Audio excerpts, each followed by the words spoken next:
What's good? Hey man, back with another one. Lo just dropped a great video, so let's react to it. Let's hop in. Team USA again. I know I sound like a broken record, but trust me when I say this time, no, seriously, there is a real problem with this team. And it's crazy because we all knew this was going to happen, but we didn't know it was going to be this obvious and this bad. So a couple of days ago, Team USA is going up against Germany. And once more, this game comes down to the wire. Germany was killing Team USA with transition, penetration, redirecting the defense, and just constantly getting quality looks. And actually, they were doing it so well all throughout the fourth quarter. Not only was the game relatively close, but they even had the lead periodically through that period. And once more, it took some adjustments, taking Embiid out of the lineup and inserting Anthony Davis in the last couple of minutes, as well as another heroic performance from LeBron just for Team USA to win. Because not only did LeBron have 11 points in the fourth quarter, but also made two huge buckets down the stretch as the United States walked away from this game with a victory of 92-88. This shouldn't happen. There shouldn't be not one, but two games where the United States could have lost, especially in exhibition games. Yes, I said it correctly this time. Last video, I was tired. Please excuse me. But nevertheless, yes, I understand these are showcase games. And yes, I do understand that technically, United States, we won every single last one of these games. And yes, I understand that you could very well argue because these are showcase games, these don't really matter. You can also argue that the rotations and lineups are still trying to work themselves out with the coaching staff, and opposing teams are trying their hardest against Team USA so they can showcase to the world how great they are, because they know that around the world, more people are going to watch Team USA than any other team in these games. And yes, those are all true, but I'm going to rebuttal with saying it doesn't really matter. Yes, these games may not matter. No one's probably ever going to remember any of the numbers that pertain to these games, but you could still look way better against these teams. You could very well argue, if you've been watching closely, that the bench unit, especially when they're playing collectively together, looks just as good, if not better, than the starting unit. And in particular, the players coming off the bench are still better than a lot of other teams' starting five. So that doesn't matter. And even though, yes, there are certainly teams and players that are trying their hardest, but their hardest should not match up with the skill set and talent of the United States. But yet here we are, and that's actually what's happening. So far in these five showcase games, the United States only has a margin of victory of 10 points per game. Compare that to previous Olympic years. This is definitely on the lower end. And also be very mindful that the point of margin is inflated thanks to a blowout win against Serbia, because 3 out of the last 4 games have all been within 10 points. And again, 2 of them have come down to the wire. For people that are going to sit here and tell me, oh, well, LeBron is still playing great. He looks like the best player in the world. Curry's looking amazing. So is Anthony Davis. And we also don't have Kawhi Leonard. He left. And KD still hasn't played either. So Team USA isn't 100% healthy. And though all of that is correct, that is the problem, because that shouldn't be happening. No, this is not going to be a video trying to prop up LeBron and push that good old LeBron propaganda. You get enough of that on Twitter, on other YouTube channels, even though, yes, it is very impressive that LeBron does look this good. But the fact that LeBron has to look this good is the problem. Be very mindful how we got here. Last year, FIBA, we threw out our BS lineups as we do, get a little bit of cockiness, and the United States didn't win gold, silver, or bronze, didn't even place, which then sparked the conversation on, oh, how can you say you're the best in the world if you're not even the best in the world? Like all that nonsense. And then, of course, everybody had to have a conversation about what the NBA, the talent, etc., etc. Because of this conversation, as we all know, boom, LeBron comes back. Curry's first time making to the Olympics. KD, Kawhi, all these great players now surrounded this team, coming together and going to go dominate the world as many of us projected. I certainly thought it would look much more dominant than where we are right now. And I certainly didn't think that the players who are dominating would be the ones who be doing so. LeBron in the last 2 games, we're going to keep it a stack. We're better. Obviously, we're better. But, bro, the rest of the teams are also getting better, bro. Like, these European teams and overseas teams, they got NBA players. Like, they got multiple NBA players. They got multiple people who are, like, trying to get into the league and stuff and are good enough to be in the league. They got multiple people who are already on the roster. We know people on NBA benches are dumb nice. Like, we don't have to, feel me? Like, even people on the bench, nice. The last 15th guy, nice. And, you know, they're like back in the day, bro, there used to be one European dude on a team or whatever on like these overseas teams that play in the league. Bro, now it's like 2, 3, 4.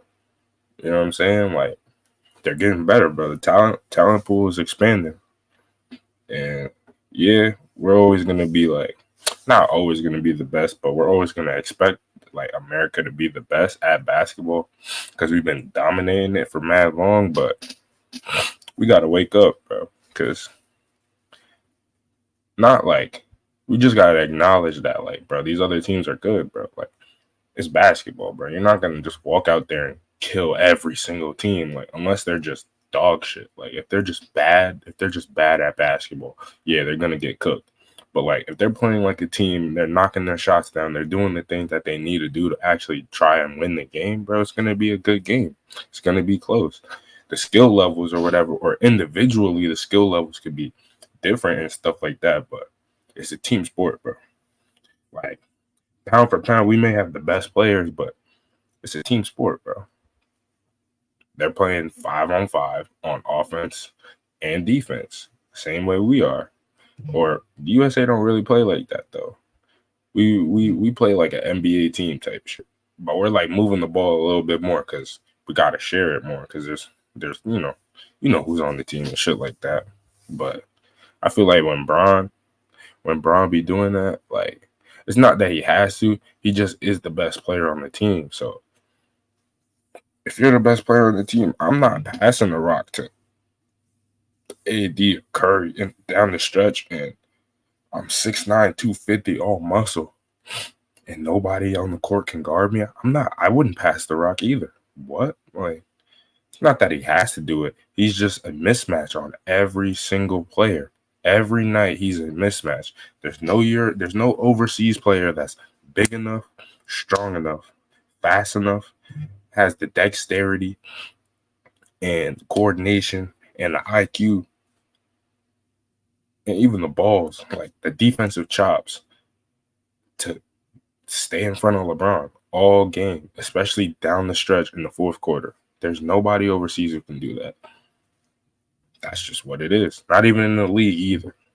Looked amazing, dominant, so much so that you can argue he has been the best player on this team at the age of 40 years old, giving you 20 points and basically 5 rebounds, 5 assists, shooting great from the field, and completely dominating, closing games for us, which is crazy because before these games started, everybody was wondering who's going to close these games, who's going to take the last shot, who's going to be the best player. Anthony Edwards thrust himself in that conversation. People talked about Tatum emerging, Joel Embiid, who is supposed to be the best player on this roster, but no, it's the 40-year-old. You can very well argue that the second or third best player has been Stephen Curry, giving around 13 points, sharpshooter, off-ball movement, passing, playmaking, and still being highly impactful. And then on the other side of the floor, Anthony Davis has been performing so well that he's actually making a case that he should be in the starting lineup as he's producing 12 points, almost 10 rebounds, 3 blocks per game, and nearly shooting 50% from the field. That's how dominant he has been. You could even then follow up by saying that Jrue Holiday, how amazing he has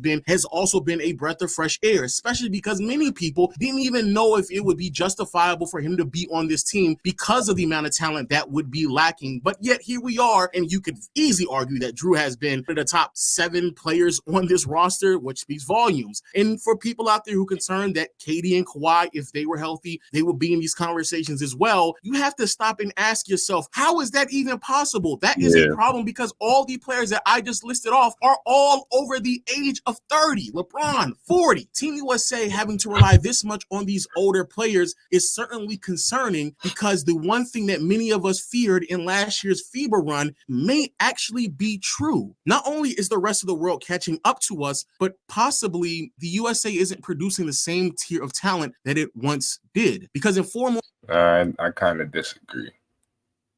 I disagree, bro. On Team USA, bro, people have to sacrifice. And because you got mega stars like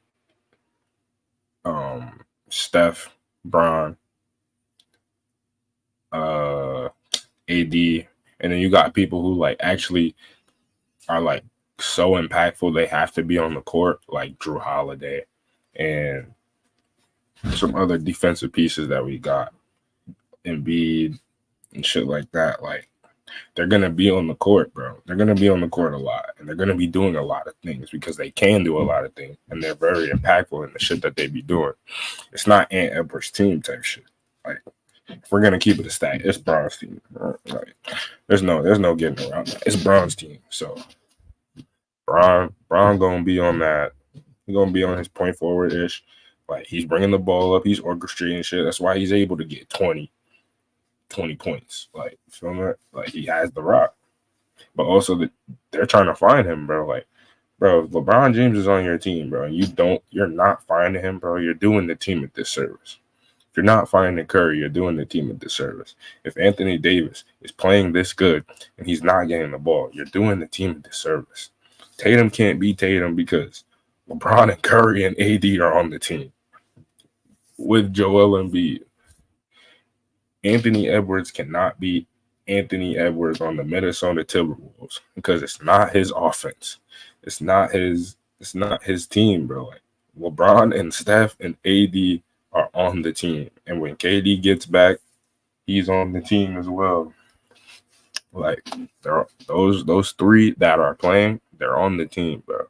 They're gonna get like most of the shots. I'm not gonna lie. And then you got Drew Holiday and you know whoever else be in that spot. We'll be there. It'd be Steph, Holiday, Brown, Embiid, and who else is starting? Is it Tatum? I think it is, right? Yeah. Whoever it is, like, yeah, they're getting like not the lion's share, but they're getting good minutes. I think everybody plays around the same minutes. I'm gonna keep the stack. I think they do, but when it comes down to like game time, down the stretch and shit like that, these other teams aren't going away. They're not just gonna lay over. You know what I'm saying? Like, so yeah, bro. Like, the best player is gonna just gravitate towards the best player, whoever it is, whoever it really is. Like, if the best player really is Anthony Edwards, then the ball will gravitate towards him late in these late moments. We're just seeing who the best player really is still in the world. People had it. Oh, MB is the best in the world.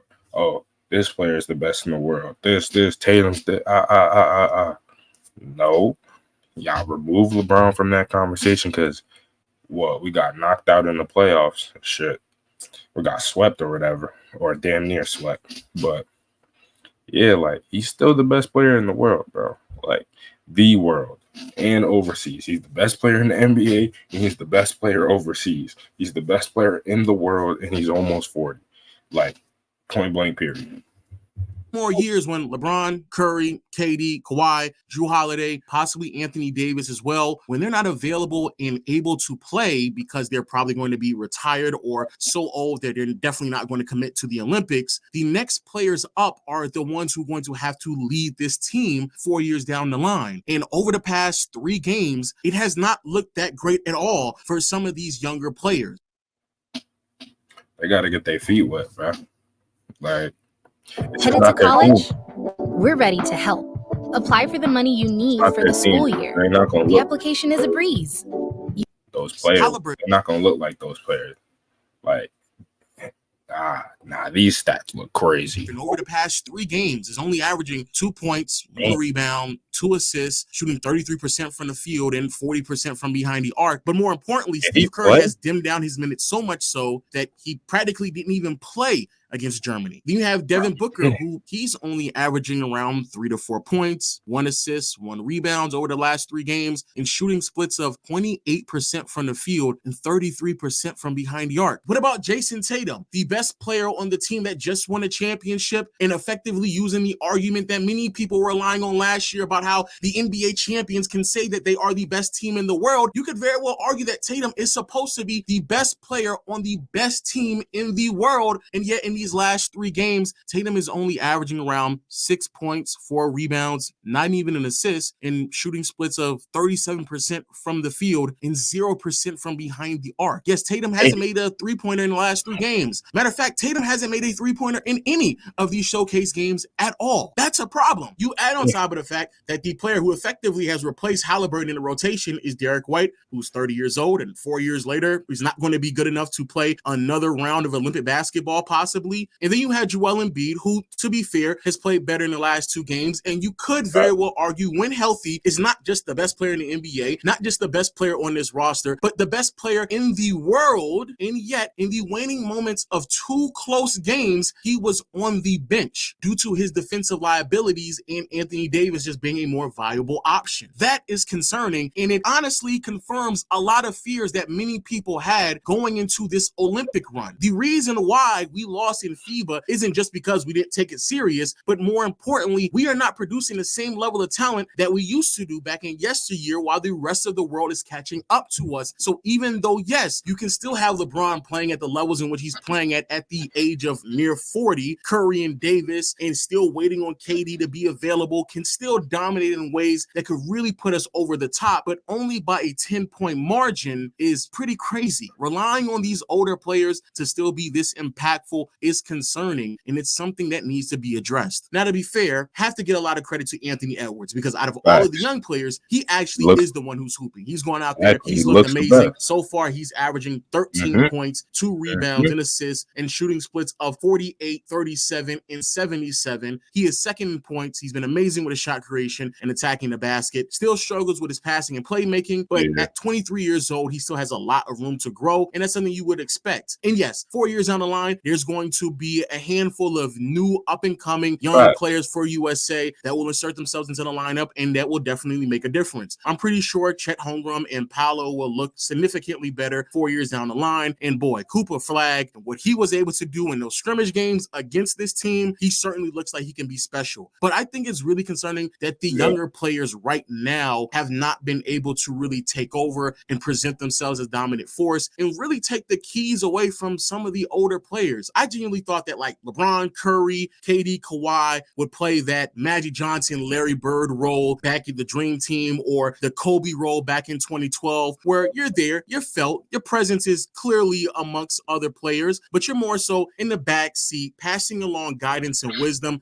to the up-and-coming players, while someone like a Tatum and Anthony Edwards would step up to the plate and take over the mantle as the best players on this roster, even Joel Embiid to an extent, similar to how Jordan and Charles Barkley did with the Dream Team, where Magic had to step back and be like, hey man, he got it. This is their league. We're now transitioning onward. But LeBron and Curry, they're not stepping back. This team still needs Kevin Durant. They still need Kawhi Leonard. These are players that we all know will not be available 4 years down the line. And yes, it's still showcase games. Maybe they ramp it up a little bit in the real tournament, but it is kind of concerning that we have not gotten the moment from Jason Tatum for him to overwhelmingly look dominant against some of these other teams, look like the best player on the roster. Anthony Edwards has shown flashes of that, but still needs some grooming, growing, development, especially with his passing and playmaking. And Joel Embiid has clearly shown that the learning curve for him in Olympic basketball is much more steeper than many of us anticipated. So here we are now, relying on LeBron to give us 20 balls in 18 minutes and 11 points in the fourth quarter, making clutch shots down the stretch of games just for us to beat South Sudan and Germany. Curry going out there giving us a flurry of three-pointers just so we can dominantly overcome Serbia. Anthony Davis looking like the best defender, not just on this team, but possibly in the world. And yet 3 of these 5 games have been within 10 points by the end of them. So all of this, honestly, is very concerning. It's great to talk about how LeBron is still dominant, Curry and KD going to join him with the photo op to kind of, reproduce what we saw from Magic Bird and MJ back in the day. It's great to talk about AD should be starting over.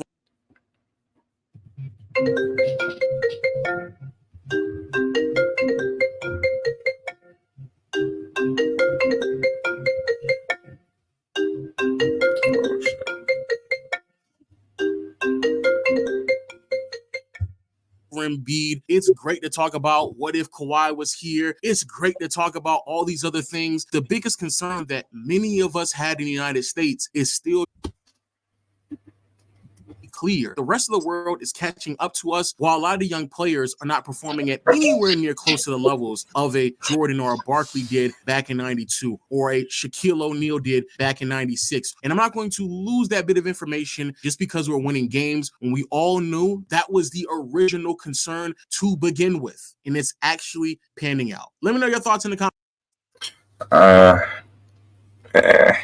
We can't be comparing these like this day is young players to Jordan and Barkley. Those are Hall of Famers.